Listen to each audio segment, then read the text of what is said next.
তাতে কোনো মেয়েকে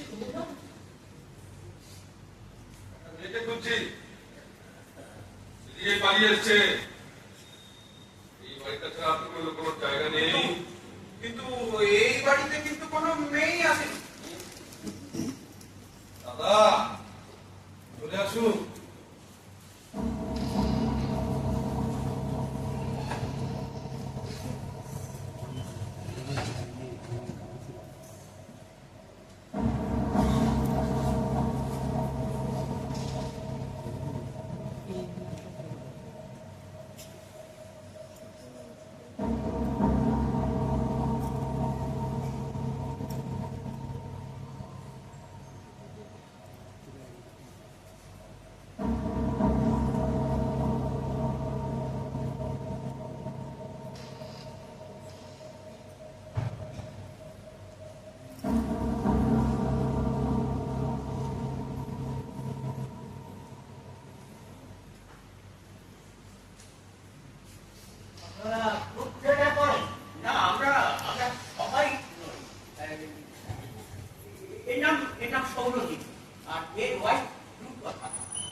আপনাদের কথা শুনেছি।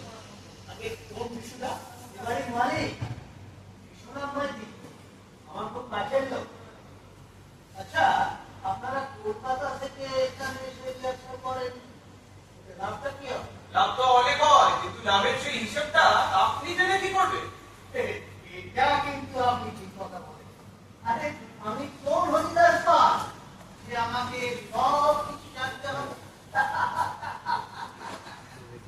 তবে একটা কথা আমার খুব জানতে ইচ্ছা করছে, আপনাদের গ্রুপের নামটা এরকম দেন, সৃষ্টি ছাড়া।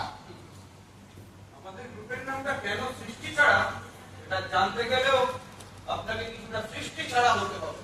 ওই যে কথায় আছে না, অনেকে আমরা বলি বংশ ছাড়া বা গোত্র ছাড়া, আমরাও ঠিক সেরকম সৃষ্টি ছাড়া। এটা আপনার কথা শুনে বুঝতে পারলাম।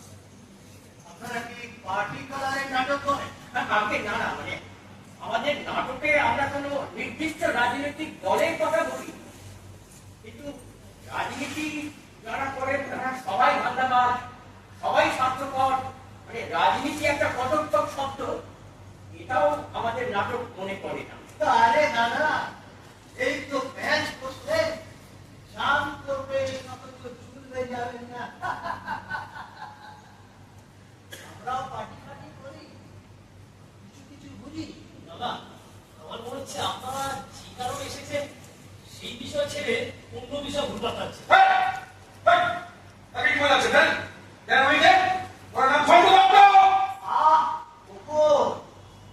আমি এমন কোনো গাছের পাট নই যে আমার নামটা আফল কি বলতে হবে। আপনার কোনো ভুল নেই ভাই, আপনি তো আর আমায় চিনেন না। আমি কখন কোথায় যাই, কেন যাই, কোন বিষয়ে ঘুরপাক খাই, কেন খাই, এগুলো পরে সবাই জানতে পারে।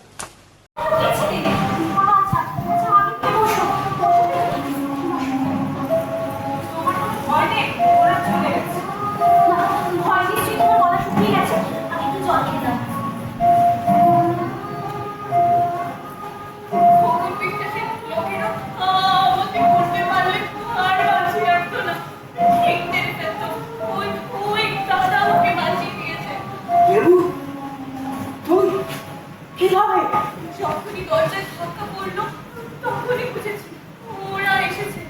ধরা পড়ে যখন পড়তেই হবে, ভাবলো একবার শেষ চেষ্টা করে দেখি। ছুটতে উপরে এলো। আপনারা ঘরের মধ্যে কথা বলছিলেন, আপনাদের কিছু বলিনি। ভাবলো বৃষ্টিতে চারদিক ভেসে গেছে, বাড়ির চারপাশটা থই থই করছে, উপর থেকে ওখানেই ঝাঁপ মারলো। ছুটে উপরে যেতে ওই দাদা আমাকে আটকালো, বললো বাড়ির চারপাশের লোকজন ঘোরাঘুরি করছে। ওনার কথা ছাদের ট্যাঙ্কের পিছনে ঢুকে পড়লো। জাহানারা নামে একটা চরিত্র আছে, সেই জাহানারা চরিত্রটা করছে শম্পা। কয়েকদিন টানা বৃষ্টি হচ্ছে বলে ও রিহার্সালে আসতে পারেনি। সেই জন্যই তুমি ওকে দেখোনি।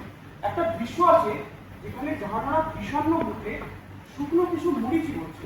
তাই তাই তুমি দৃশ্যটা আমি ভিডিও করছি। ওই সম্পর্কে দেখো বললে যাতে দৃশ্যটা ফুটিয়ে তুলতে ওর কিছুটা সুবিধা হয়। আমি যাচ্ছি। দাঁড়াও, তোমায় আরো একটা কথা বলার আছে। নাটকে আরো একটা চরিত্র আছে, তার নাম রজত। রজত জাহানারাকে ভালোবেসে ফেলেছে। সেই জাহানারার দুঃখ কষ্ট নিজের জীবনে ভাগ করে নিতে চায়। সেই জাহানারাকে নিজের জীবনে কাছে পেতে চায়। সেই রজত চরিত্রটা করছি আমি। আমার মনে হয়েছে যেভাবে রজত পৃথিবীকে দেখে, যেভাবে চিন্তা ভাবনা করে, তার সাথে আমার বহু মিল। সেই জন্য যা, ঠিক আছে।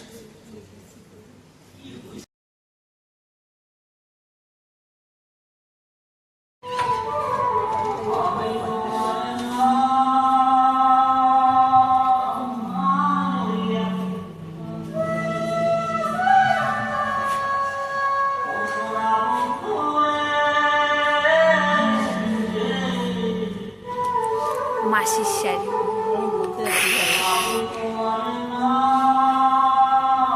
তোমার ঠান্ডা লাগছে না? তোমার শাড়িটা নিয়ে আসো, যাও।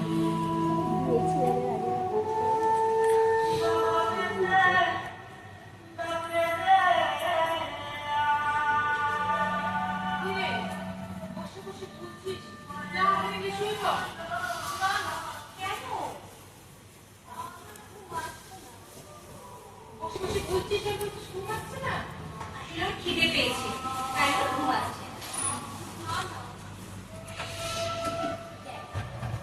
একটু আগে তুই কি করছিস?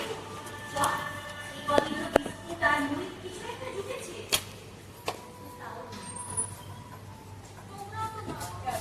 তোমাদের যদি খেতে না পারে আমার কেন পাবে? আমার আর একদম ভালো লাগছে না।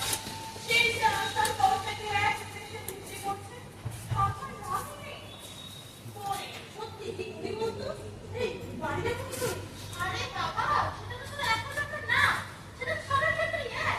এই শোন, বাইরে জোর বৃষ্টি নেমেছে। হ্যাঁ, আমাদের বাড়ি যাওয়াটা না খতম। সব বসে না থেকে এক কাজ করি, চল হ্যাঁ হ্যাঁ হ্যাঁ। রিহার্সাল দিব। কি বলিস? কথাটা দেখো খারাপ বলে। হ্যাঁ, তুই তো সবই ঠিক শুনছিস। এই যে তোমার মনে রাখার সাথে তার থেকে বড় এখন যেটা করা যায় সেটা কর।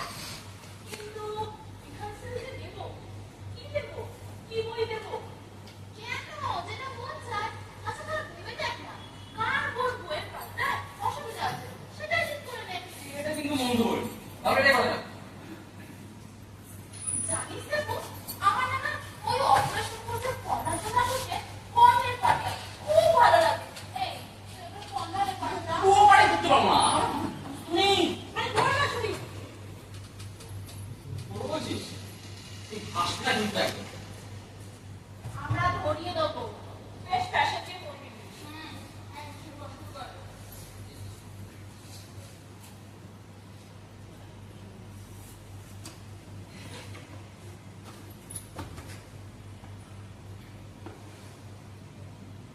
অপূর্ব আরো ছটা উদয় অচলে অপূর্ব পুরাপ জাগে জগৎ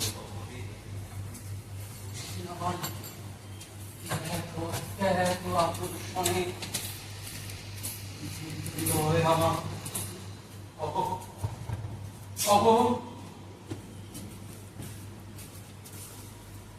আরে বই দিলে পড়ি। ভাবো, হ্যাঁ, কি ভাবি? আমি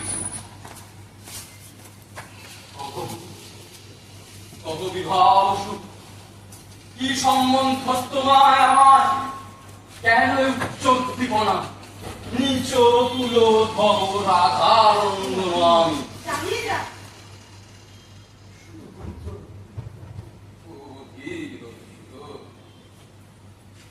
যবে আমি তোমায় দে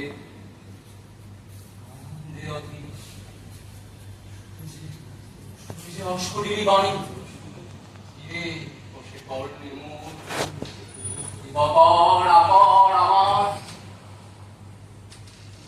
বাবা আরে বলবি তো হে ওর কি সম্বন্ধে থাকে।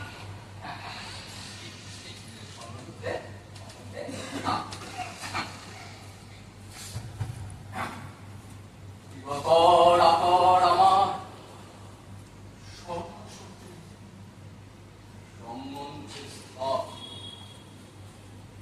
অভিমান ঘুরে অন্তরে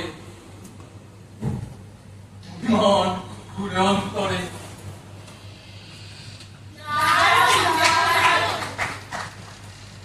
কটা দিন রিহার্সাল করার পর ওদের কাছে এটা দারুণ হয়েছে, মাথা হয়েছে এটা আমার এটা খেয়েছো হয়েছে। এই দেখো তোমরা এখানে, আরে ছাদে যাও, ওটা ডাকছে। এই সম্বন্ধে মানে কি বলতে পারো? দাঁড়া, তোমরা যে এসেছিস নীলের সাথে আলাপ হয়েছে তোদের? হ্যাঁ, সে অনেক আচ্ছা, একটা ব্যাপার আমি কিন্তু বুঝতে পারলাম না। ওরা যেদিন রিহার্সাল এলো ওরা তো সে একই দিনে, অথচ ওরা চলে গেল তোমরা আটকে গেলে। সেদিন আমার যে একজন এসেছিল, আমার দিকে ভয় পেয়ে এসেছে। তখন ভীষণ ভয় বৃষ্টি। স্টেশনের চারিপাশে এক হাঁটু জল। জল কমতো না, উল্টে বাড়তে থাকতো। এই কদিন যে কিভাবে কেটেছে, উফ, ভাবতেই পারছি না। কিন্তু আজ সকালে তো অরূপদা স্টেশনে গেছিল, ওই তোমাদের তো দেখেনি। আমরা তো ওর সাথে দেখিনি, তাহলে তো ওর সাথেই চলে আসতাম। এই, তোর চলে যাবি? চল। চল, চল, হ্যাঁ, চল, চল, চল। আচ্ছা, বিপ্লব, একটা বিষয় আমি কিছুতেই বুঝতে পারি না। তুমি কোনো কথা বললেই কি বুঝে রেখে এরকম খেকিয়ে ওঠে, বুঝে তোমার সহ্যই করতে পারে না। অথচ এই আমি যদি কোনোদিনও রিহার্সালে না আসি, আমার সব থেকে বেশি খোঁজ নেয় ওই জেবুই। তাই নাকি? এ তো ভালো অদ্ভুত সম্পর্ক ভাই। এ আসুন।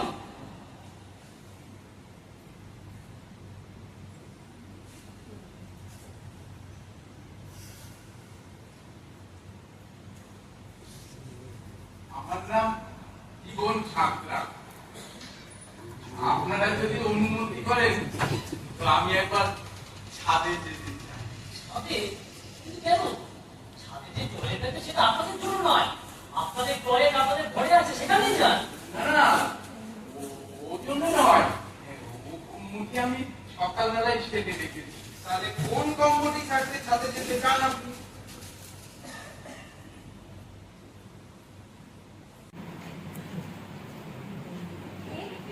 ये খুঁজে পুরোটা এসেছিল, বাবুকে বলে দিও।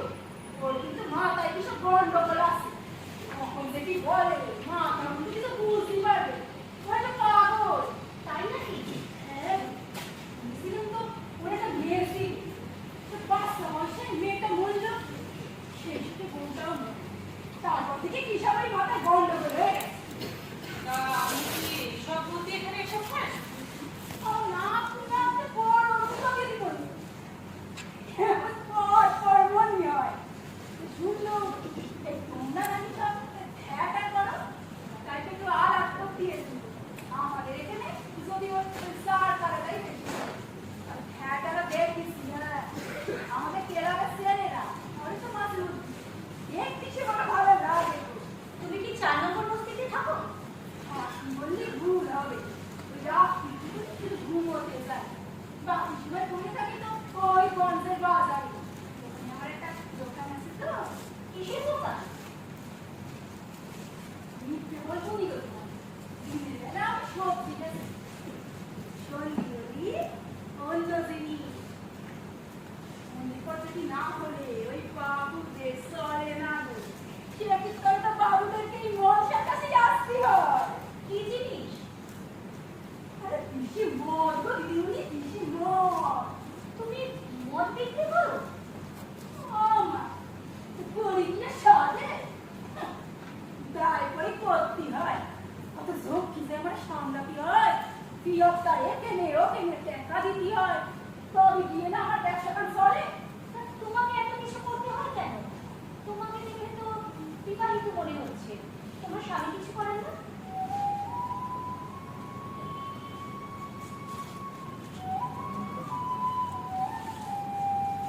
তোমার দুঃখের কথা আর কি বলবো বলো দিদিমণি? তোমার সব থেকেও কি নয় গো। গেল বছর আমার বিয়ে হয়েছিল। যে মাসে বিয়ে হলো পরের মাসেই স্বামী শ্বশুর কঠিন ব্যাপার। বিছানা থেকে মানুষটা উঠতে পারে না।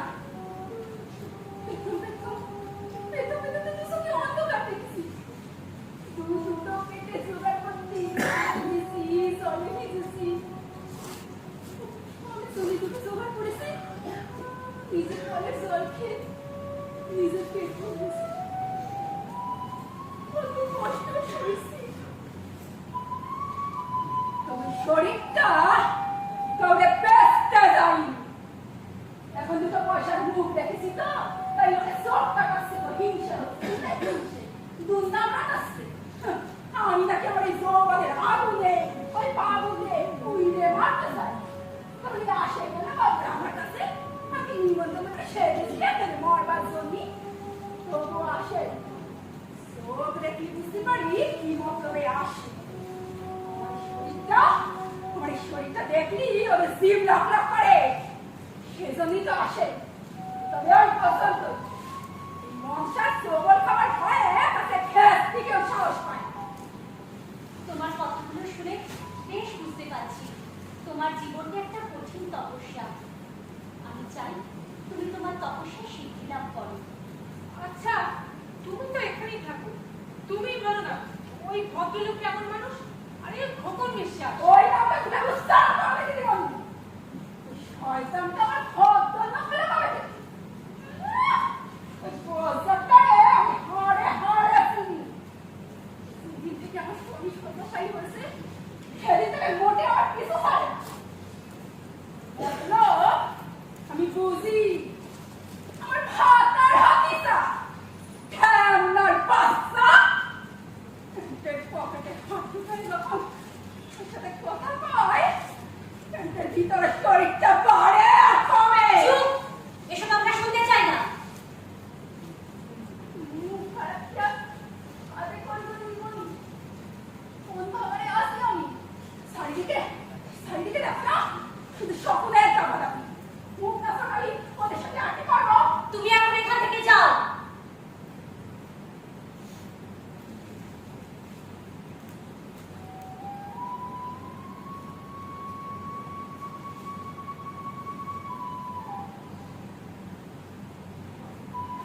তোমরা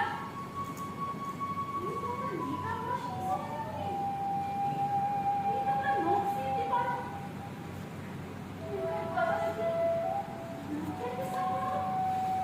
তুমি যাও এখান থেকে। যাও বলছি, যাও যাও।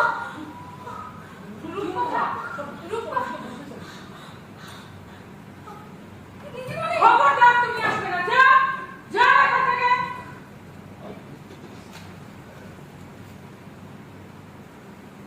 কিছু হয়নি তো দিদিমণি। ঠিক মতো খাওয়া দাওয়া চলেনি কোথায় তাই মাথা দেখে ঘুরে গেছে। একটু বসে দিদিমণি এত ভালো হয়েছে দেখো দিদিমণি ঠিক ভালো ঠিক ভালো। হ্যাঁ মনসা তুমি না ওই পর্দার অবস্থায় যাবে দেখবে। সেদিন তো সাথে গিয়েছিল হয়েছে ওই দিদিমণি তো আমার করে ভেতরে ঢুকতে দিল না। এখন আর কেউ বারণ করবে না। যাও ভেতরে গিয়ে দেখো কেউ আছে কিনা। দাঁড়াও আপনারা দিদি আমাদের অবিশ্বাস করছেন আর এটাও এক ধরনের অপমান। অপমান করে করেছি কিন্তু মশালকে পর্দার অবস্থায় যাবে দেখবে কি আছে। যাও মশা। ওটা কি শরৎ দিদিমণি?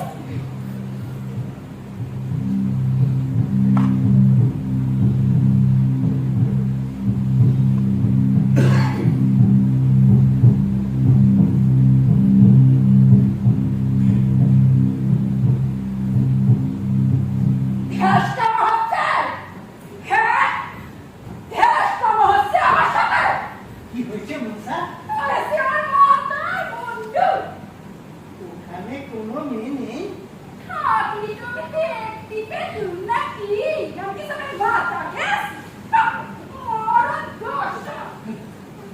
খোকন, ওনাদের কাছে ক্ষমা বারণ করবে না। যাও, ভেতরে গিয়ে দেখো কেউ আছে কিনা। দাঁড়াও, আপনারা কিন্তু আমাদের অবিশ্বাস করছেন, আর এটা এক ধরনের অপমান। অপমান করে করেছি, কিন্তু মোচালকে পর্দার কাছে যাবে দেখবে। যাও মোচা। দেখি সরত দিদিমণি।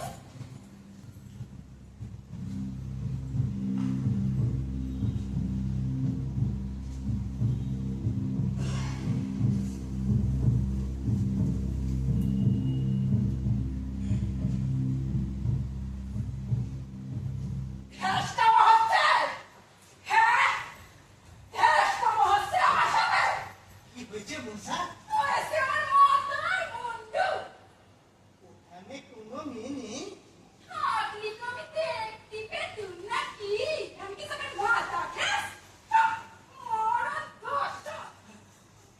তখন ওনাদের কাছে ক্ষমা চেয়ে নিয়ে এসে ছাদে চলে এসো।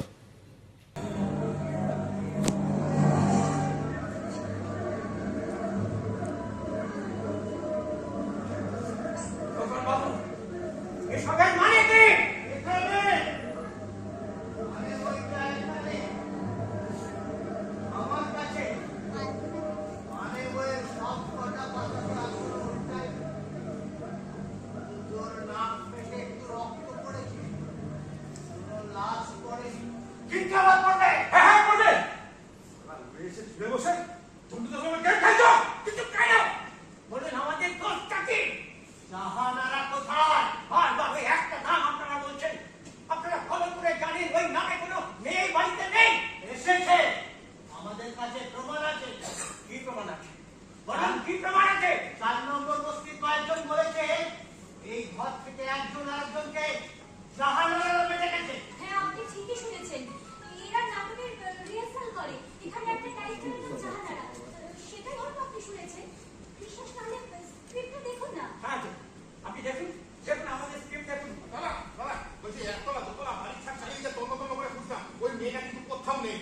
কিন্তু গেল কোথায়? হ্যাঁ দাদা সবের আমি সবের কাছে। কখন এদের এক একটাকে পাশের ঘরে নিয়ে যাও, আর এমন কেলান কেলাও যেন সব সত্যি কথাটা বমি করে দেয়।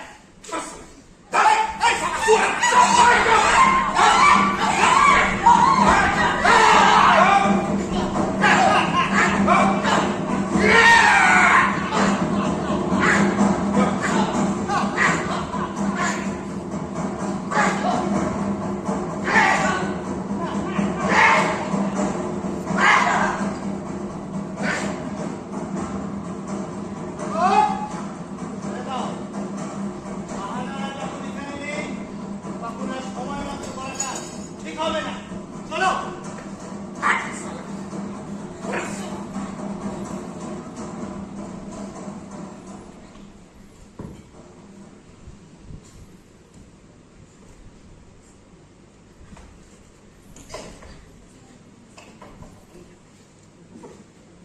ছাদে নিয়ে যাবো।